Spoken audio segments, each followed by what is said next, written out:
This is Identity at the Center. Welcome to the Identity Center podcast. I am Jeff, and I am flying solo today. Jim is out on assignment, as we say in the business. So you've got just me, but I've got two great guests with us joining. Before I get to that, just want to say this is the first episode that we're recording here in 2026. So if I haven't heard from you, Happy New Year. We got a lot of different things planned for the rest of this year. We got some conferences coming up. Jim and I are planning on being in Berlin for the EIC conference in May. We've got Identiverse in Las Vegas in June.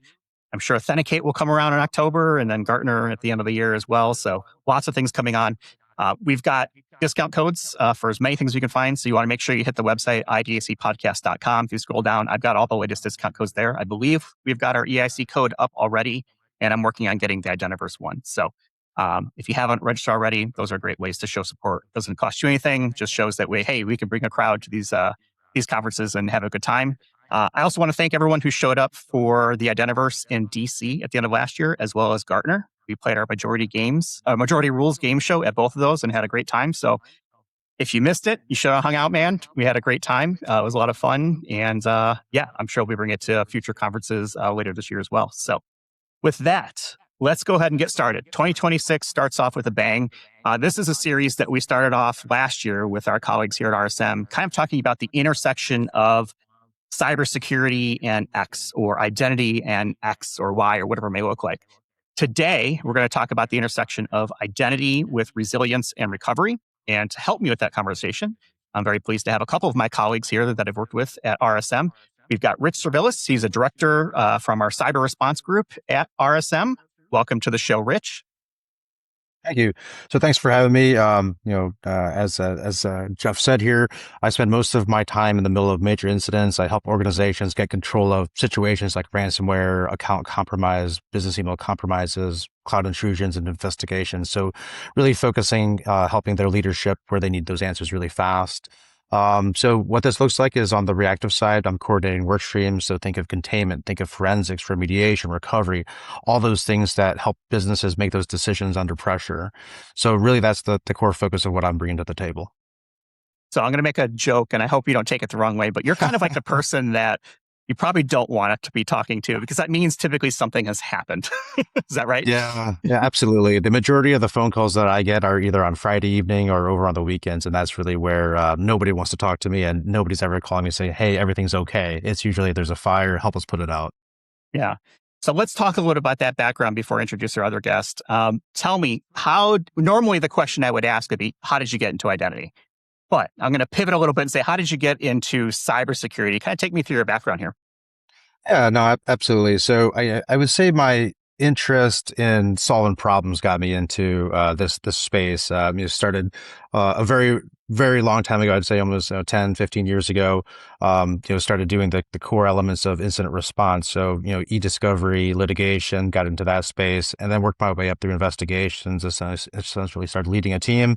Then from there, got more into the leadership space. And that's really where the firefighting got started. So really got my bones, getting my hands dirty, and now really just running a lot of air traffic control, making sure everyone's happy, and making sure that we are successful as a team.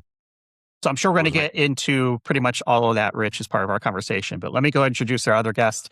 He is Charles John. He is a director of operational resilience here at RSM. Welcome to the show, Chuck. Hi, thanks, Jeff. Really pleased to be here. Appreciate it. Good to see you again, Rich. I bring to the table as in a supporting role to Rich. So I lead RSM's operational resilience team, which we define as crisis management, business continuity, the non-technical IT disaster recovery programs, both in the public and private sector, where I spend most of my time focusing on emergency management, crisis management, and business continuity. So those are collaborative functions with cybersecurity in the world of preparedness, response, and recovery. So I kind of joke that you probably don't want to be talking to Rich until it's too late. But Chuck, you're the kind of person we should be talking to, because resiliency should be built into everything we do. It seems to me sometimes it might be something that's a little bit of an afterthought, sometimes in the rush to get things stood up. But from a basic knowledge setting perspective, give us like the 101 level of what is business continuity and the disaster recovery look like, and where does that resilience come in? Sure. So the resilience is going to come in on the preparing side, so the planning side, and so really at the top of the pyramid is crisis management, which is all hazards, all events, the management and coordination of an entity's response and recovery to any disaster event, any crisis event. The business continuity portion is all of the planning and activities and strategies that go into maintaining your business when there is a disaster. Again, that's any disaster. So that could be a cyber attack. That could be a natural event like a mudslide or a hurricane. So the continuity portion is really identifying and addressing the strategies and activities, get those put in place so that your critical elements of your business can be maintained during and following a disaster. So when do you start the planning? And I'm sure you're going to say like right away, right at the very beginning. Always, yeah. An organization should never stop planning. It is truly the hallmark of successful responses and recoveries following a crisis event is part of that begins at the planning stage. So in that preparedness part of training, exercises, building the plans themselves, communication generally is where event response fails is right out of the gate with communication and having frameworks and plans in place with folks that are trained and know how to use them is really paramount to guiding a company through a disaster event. So if the best time to start planning was yesterday, I'm guessing the second best time is today. Correct. Correct. Absolutely. So let's say I need to set up whatever my plan looks like. Can you talk me through just at a very high level of like, what does that look like from a process standpoint? Like, what should I be thinking about if I'm listening to this? And, most people listening to this are going to be identity security type people. Sure. But they are running systems that are really securing the entire organization because, identity is such a, central part of security apparatus these days. Talk to me about how I would go about setting up that plan. What are the things that I should be thinking about? Sure. I mean, you're talking to kind of someone who spent his career in emergency response. So safety and security is first. So we're on the physical side of safety and security, with the workforce today being very mobile, access. So I know we're talking about identity access here. I'm talking about access to whatever it is that you use. So access to the internet for one. We have a ton of third-party products. How do you access those products to do your job? And so then the part of that on the planning side is figuring out what those are. What are the most important ones? Because not everything is critical every moment of every day. And what can we live with? What can we live without for a specific time frame? And the critical number of people needed to perform their job in an event. And what often goes overlooked in disasters, especially in the planning side here, is everybody assumes information technology is going to be fully staffed and that the people are always available to do what's needed for any organization. And so that part often is overlooked as part of the planning, that what happens if the IT or the information security team is 10% unavailable, 15% unavailable, 20% unavailable. That poses a huge problem on the planning side. Yeah, I mean, what if something happens, right? What if a hurricane hits Asheville, North Carolina, and you don't have water or power for a month or 2 months? Not that happened, to me last year. Right. We made it fine. That's fine. But those are real scenarios, right? These things happen. Correct. Yeah. And they have to be planned for. So I'm curious, how did you get into this space of like business continuity? I asked Rich about his background and sort of how he got into cybersecurity, but how did you get into this world of continuity and disaster recovery and planning and all that stuff? So I got into the actual industry just a little bit after 9/11. I joined one of the Department of Energy national laboratories, and my introduction was into emergency management and public health preparedness. My background and academic training is generally in public health preparedness and response, and so I started out there 20 plus years ago, and then as response and preparedness and exercises and training became more to the forefront, while the first responder agencies and partners had been doing it for years and years.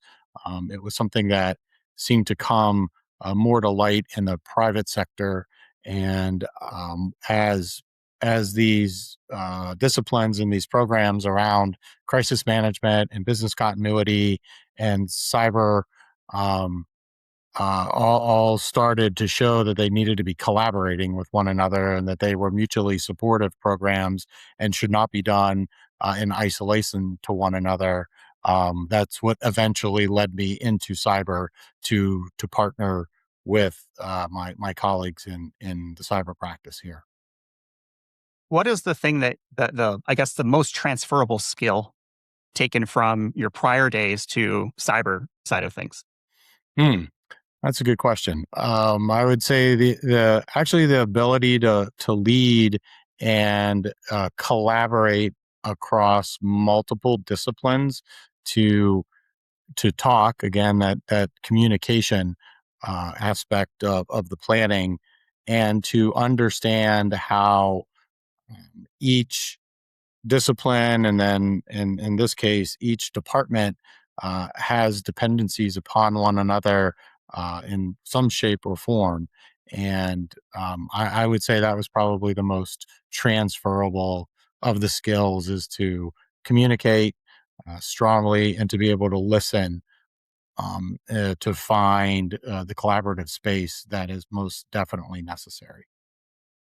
All right. So here's a question for both of you. And, Chuck, I'll start with you. And then Rich, if you want to fill in the cracks or things that we don't get to.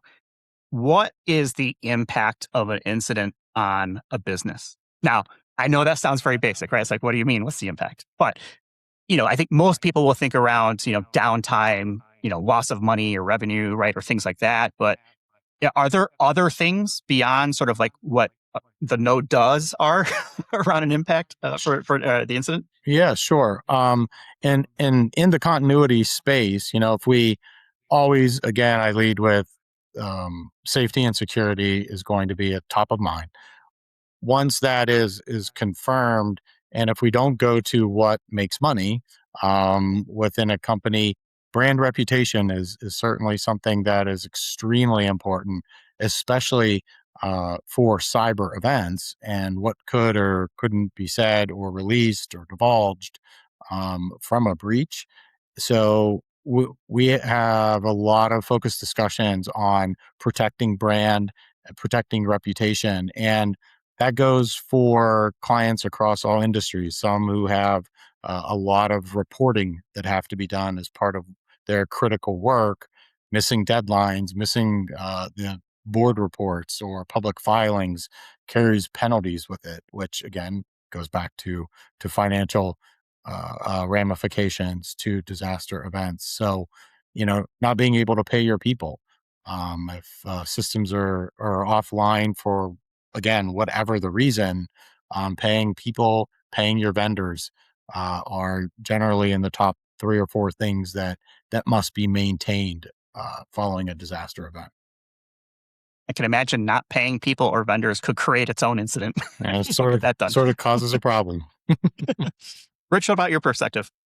Well, I would say that Chuck did a great job of covering all the things that I was about to talk about. So at the end of the day, I would say, when I think of the business impact, it's definitely bigger than what people expect because it's not just a security issue. It becomes a people. So to the paying them, that type of element, the processes that are in place and operational issues. And it becomes that very, very fast. Email goes down, single sign-on breaks, financial elements get impacted, legal gets involved, and then the brand damage. That is definitely a topic of discussion during those fires that my team and I are putting out.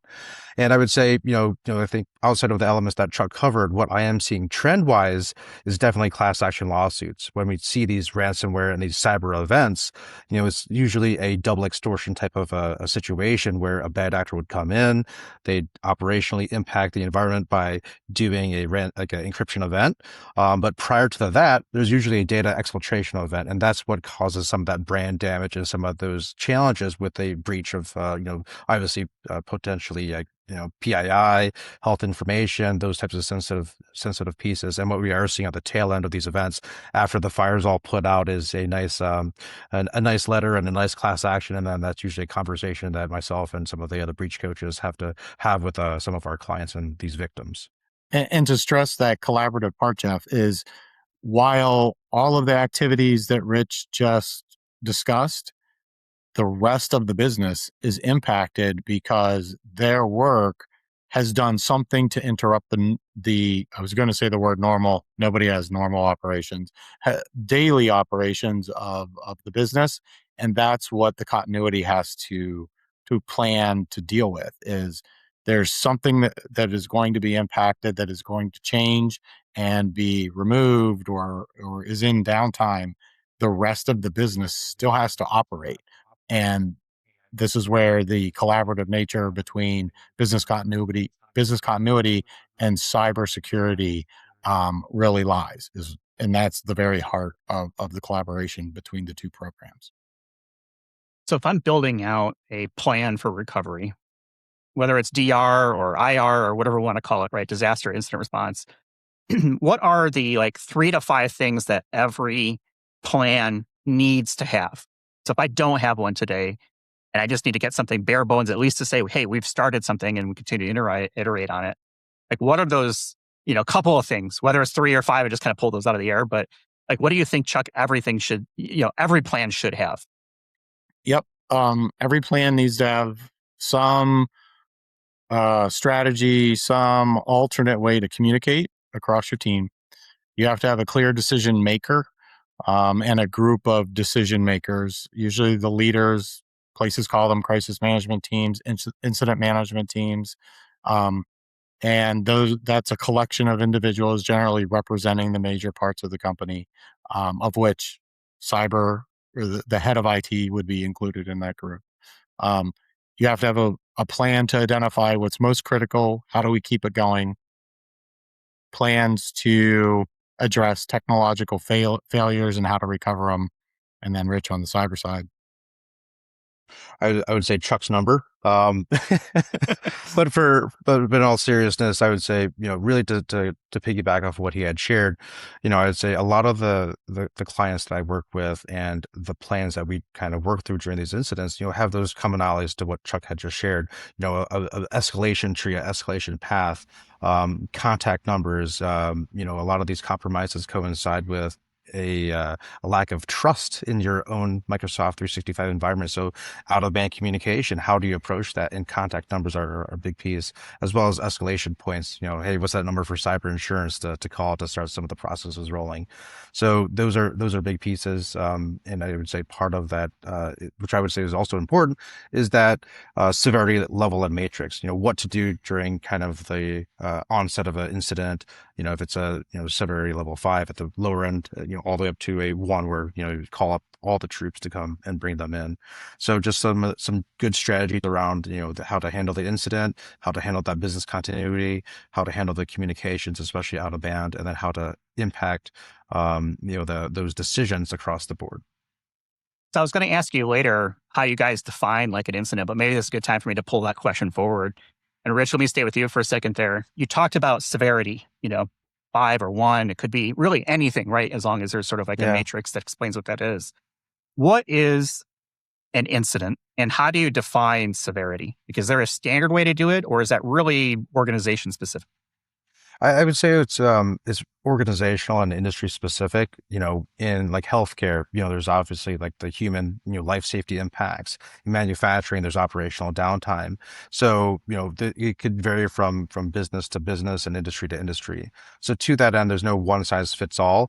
But I would say that you would make a kind of severity matrix based upon some of those key factors and how it overall impacts your business operationally, or from a life safety perspective, and also financially. So usually kind of using a plethora of those types of data points, you can kind of rank these incidents to a certain kind of degree, and then bring in the right team and the right support accordingly. So, Chuck, when you're thinking about what Rich just said and the severity, do you need that information to help inform what a DR plan looks like?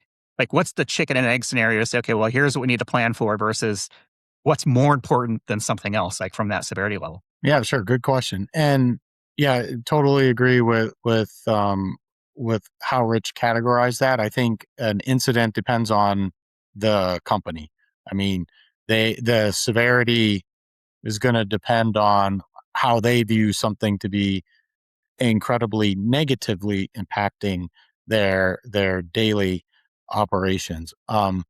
What I would say is that's the purpose and the function of an enterprise risk program, so that an organization can gauge, estimate, assess their risks across their company, and then they can begin to prioritize the most important, in which then you can plan against those risks. Now, there's a little bit of a difference in the discussion of risk in terms of the enterprise risk versus risk on an emergency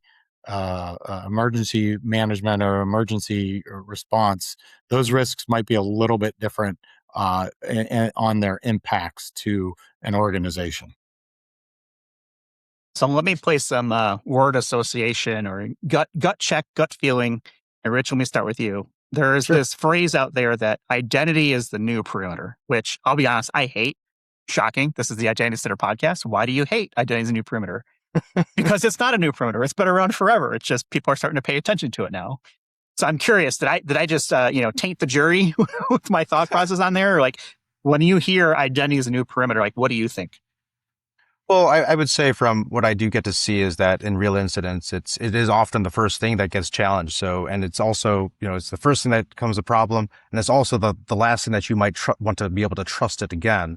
So I can kind of understand, how people can say, yeah, I mean, maybe that's kind of repeated too constantly, but really from an incident command perspective during these ransomware and these types of events, it's 100% accurate.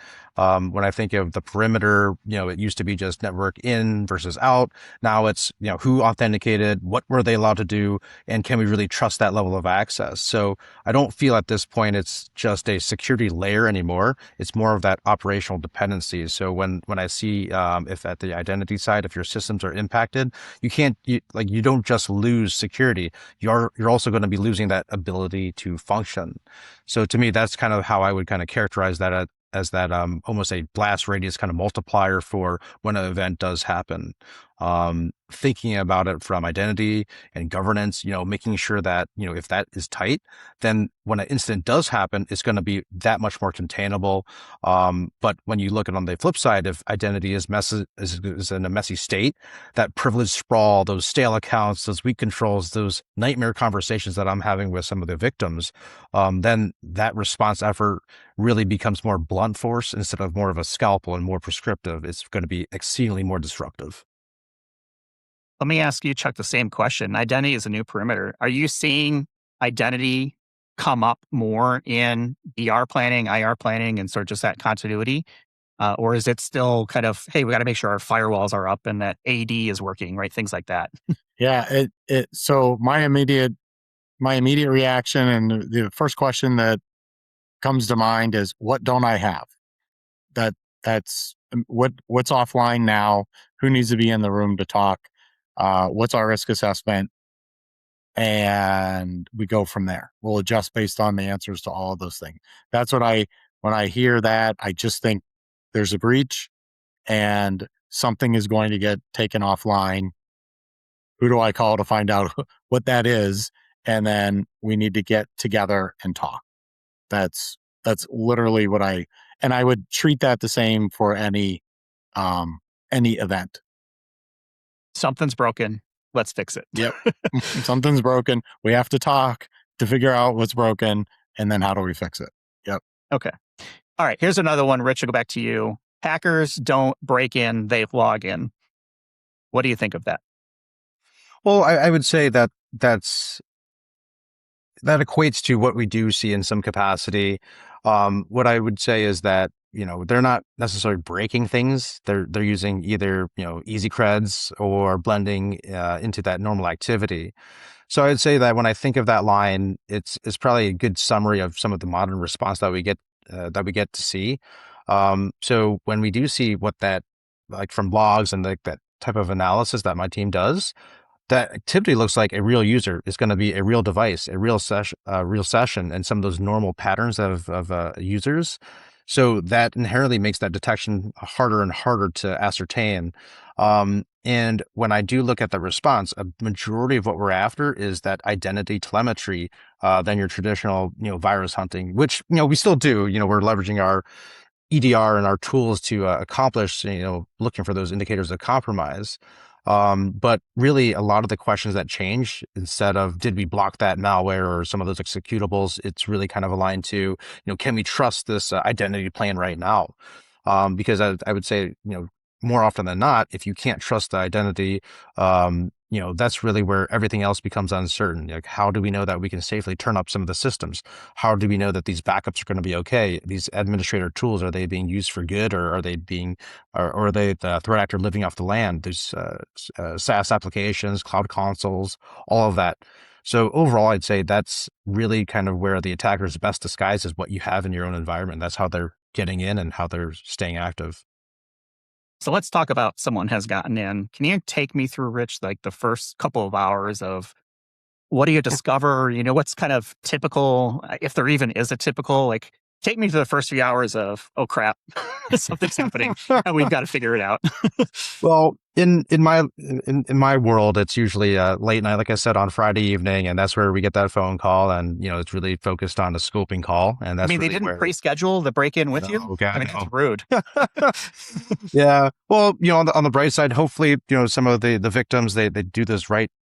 Those good next steps, and they don't notice something on a Monday and they call me on a Friday, which has happened in the past, and that makes it a lot more harder. But eventually this the event makes its way to my desk, and my team, we hop onto a scoping call, and we learn about the incident from the client and the victim. But when it comes to the first parts of an incident, really it's really focused on containment actions or that loss of that identity trust, not necessarily on the malware itself. So we're working to shut down that access. We're stopping that spread. So isolation of the network. We're killing VPN. We're killing site-to-site connections. We're looking at trying to disable accounts. We're working to do password resets for administrator accounts. Again, to reinforce isolating systems that are business critical. That's a big piece for us. A lot of the operations that are ongoing, those end up getting paused because the client and their leadership, we don't know it's safe is at that point. And that's really that common thread is identity. Once we suspect that there's a compromise, we have to take very disruptive actions and very quickly. So stopping the bleed is what we call it. And that coincides with, the core reality, which is, we're going to have self-inflicted downtime, but it's really necessary until we regain that confidence. Because if we feel at that point the attacker has that privileged access, we can't leave things as running around as normal. So, that's really where, again, to reinforce that strong identity governance, it allows us to react more surgically opposed to, pull the plug and, start working backwards that way. But outside of that, post containment, we're looking to make sure that the victim and the client has a good EDR solution. So leveraging some of our tools on that front, and then doing that the monitoring to make sure that we're picking it up, running our triages. And that cadence really focuses on communication. So, as Chuck mentioned earlier, communication's key. Out of band, we're spinning up our own email address, or the client's spinning up new email addresses. We're working out of band and moving things forward in a very tactical way. So a lot of conversations, a lot of actions, but very tactical. Are ransomware and I guess maybe business email compromise and just social engineering in general, are those still sort of like the top ways that people are getting hit, or is there something else that people should be thinking about too? And I guess it wouldn't be an episode of Identity at the Center without talking about AI. Is how is AI impacting maybe some of those things? Sure. So there's a bit to unpack there, but just to kind of talk about how the bad actors are getting in is through a lot of different means. And to your point about phishing emails, credential compromise, that's obviously one approach that the bad actors will take, and a lot of that coincides with artificial intelligence and that elevating the reality of how human some of these conversations are getting to get people to click the link or establish a remote share session. So that definitely does happen. But on the other hand, some of those core competencies, from good patch management to making sure some of your externally facing infrastructure is well patched, a lot of the pieces that we've seen were through vulnerabilities and through approaches through firewall. So not to name too many names from a manufacturer standpoint, we do see that as a nice opportunity for bad actors to get into the infrastructure for some of our clients and some of the victims. And it's pretty straightforward where they walk in the door.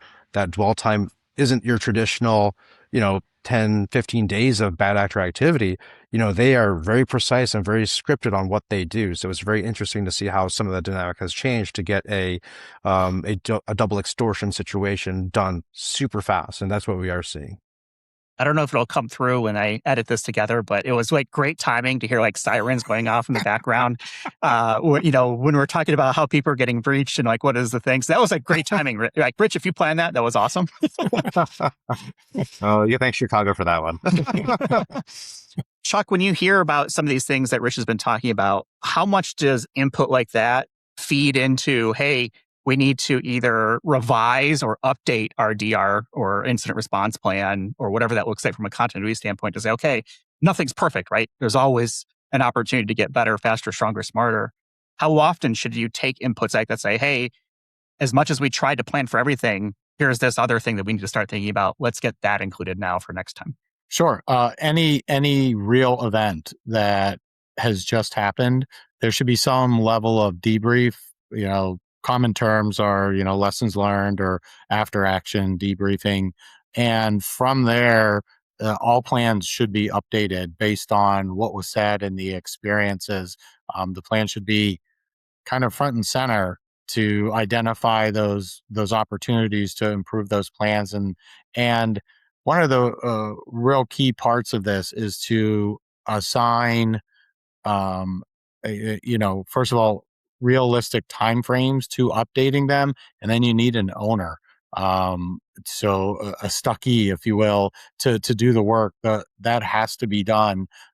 It's of course, again, best practice. If any program ever gets audited, the auditors will be looking for revisions, update schedules, real events, and then this post-event reporting.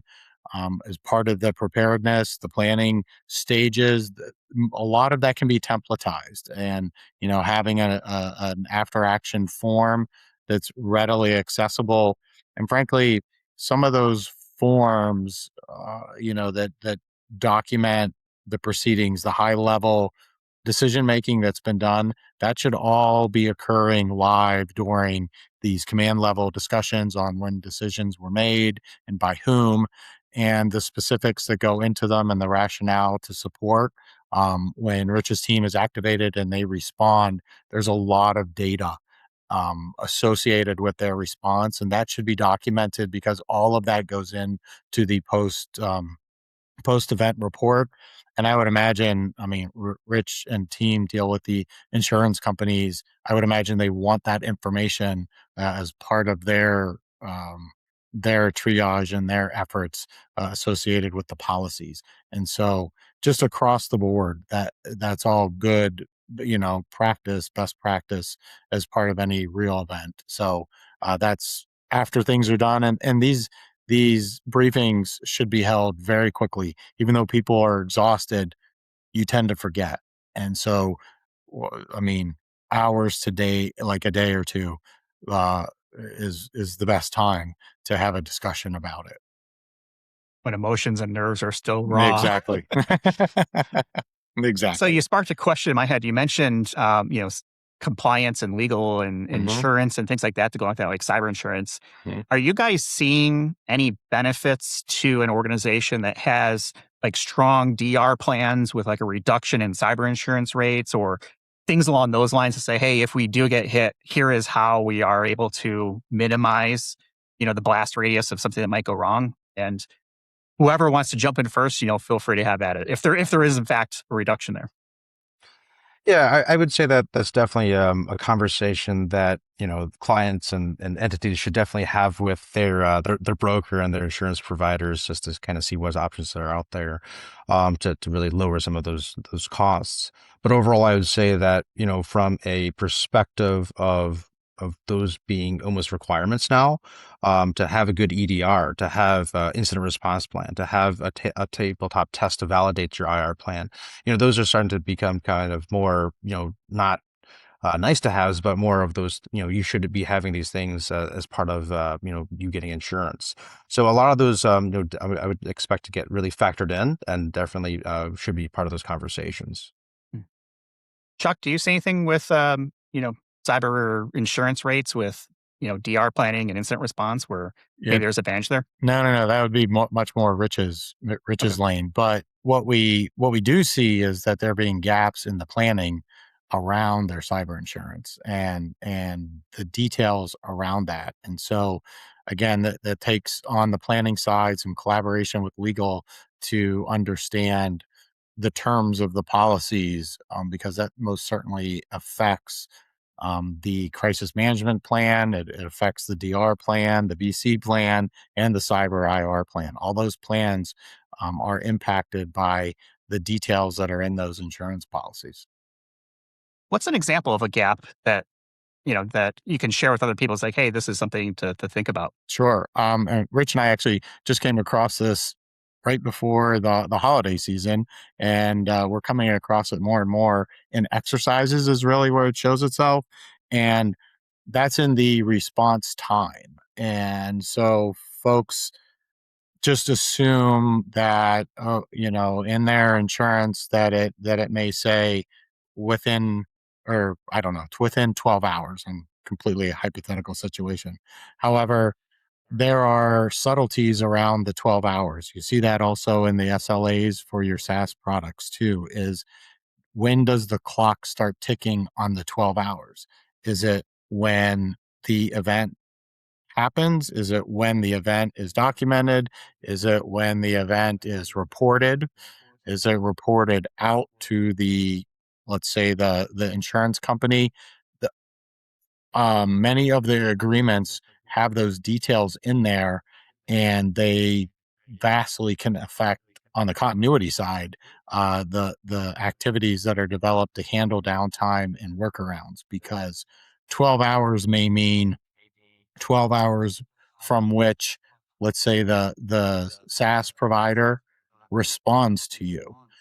Well, that could be 36 hours after the event happened, and it's when their clock starts ticking on the response, not yours.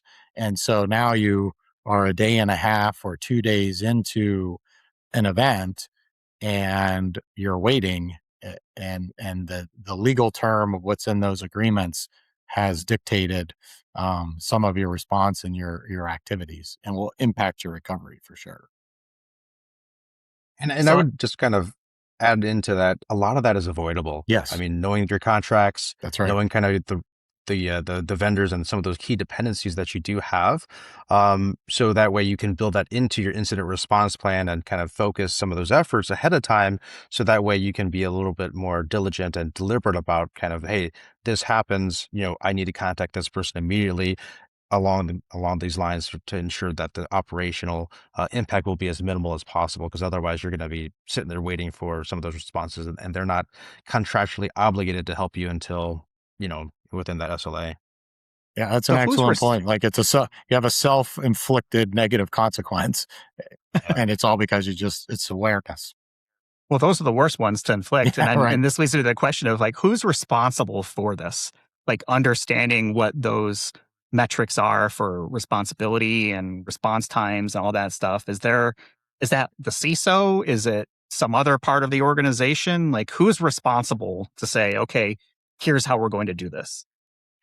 So I think kind of trying to I mean, that almost gets into that finger pointing piece, but it should be a collaborative effort where it's a shared sense of ownership for the business. I mean, you would probably want to kind of build that into a RACI sort of matrix to understand, what that really looks like to be that much more effective on how that really coincides with good contract review policies, for critical vendors, how to approach the strategy surrounding those SLAs and what those expectations are. And ultimately, how do you kind of enforce those and kind of build those into your, renewals and so on and so forth. So I think kind of that's an area that is a shared responsibility that the business, should really kind of take on together as a group. Absolutely Okay. agreed. Yeah, absolutely agreed. So my last question before we start to wrap things up is we like to make this valuable for people, and hopefully people have found the conversation valuable. I know I have. This is not an area that I'm an expert in, and so I rely on expertise from people like you. What is something that if I'm an identity professional somewhere out there in the world, right? Could be I'm a SailPoint administrator, I'm a ping administrator, I'm a CyberArk, I'm a name your product, right? Or maybe I'm an architect or a PM. How does their role come into this world of recovery, response, and planning? Like, what's something that you could say, hey, identity people, here's what you should be thinking about? And I don't know, Chuck, maybe I'll start with you, and then Rich, let you have the final word on it. Yeah, and that's actually a pretty hard question to answer on the business side. And I sort of touched on it at the beginning, and I think it goes back to staffing and availability and support. But what do I mean by that? I think the identity professionals in leadership, especially, have to have some level of succession planning if they're unavailable for whatever the reason. It doesn't matter. And if they are unavailable, 10%, 20% staff, 30% staff, 40% staff, which are not unreasonable, four sets of percentages, what will be like, how will the organization respond to an event that involves them?